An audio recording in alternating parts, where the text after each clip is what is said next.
Perfumes వాడే అందరూ కూడా మార్నింగ్ ఒక్కసారి స్ప్రే చేస్తే ఈవినింగ్ వరకు ఆ స్మెల్ అలాగే ఉండాలని అనుకుంటారనమాట. ఆ స్మెల్ అంతసేపు అలానే ఉండాలా అంటే వాటిల్లో థాలేట్స్ అన్నవి యాడ్ చేస్తారు. ఈ థాలేట్స్ వచ్చేసేసి ఫిక్సేటివ్గా పనిచేసి స్మెల్ సాయంకాలం వరకు ఉండేదానికి హెల్ప్ చేస్తుందన్నమాట.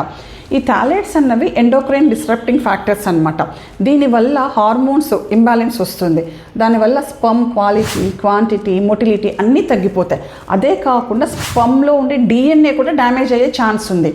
ఇంకా ఆడవారి విషయానికి వస్తే ఆడవారిలో కూడా ఇవి హార్మోన్ ఇంబ్యాలెన్స్కి కారణమయ్యి వాళ్ళల్లో కూడా ఇన్ఫర్టిలిటీకి వన్ ఆఫ్ ద రీజన్స్ అనమాట. ఈ ఎక్కువ స్మెల్ ఉండే పర్ఫ్యూమ్స్ మనం వాడినప్పుడు మీరు మేము పర్ఫ్యూమ్స్ కంపల్సరీ వాడాలా అని అనుకుంటే న్యాచురల్ ఫ్రాగ్రెన్స్ ఉన్నవి ఉంటాయండి. న్యాచురల్గా ఉండేవి, ఈ కెమికల్స్ ఏవి థాలేట్స్ ఏవి యాడ్ చేయకుండా ఉన్నటువంటివి, అటువంటి పర్ఫ్యూమ్స్ మీరు వాడుకోవచ్చు.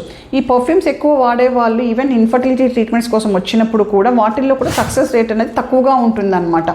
రీసెంట్ స్టడీస్లో మగవాళ్ళ స్పర్మ్ క్వాలిటీ, క్వాంటిటీ ఎంత ఎఫెక్ట్ అవుతూ ఉందో ఈ ఫ్రాగ్రెన్స్ ఎక్కువ ఉండే పర్ఫ్యూమ్స్ వల్ల ఆడవారిలో కూడా అదే విధంగా ఈ ఇన్ఫర్టిలిటీ కాసెస్ అనేవి కనపడుతున్నాయన్నమాట.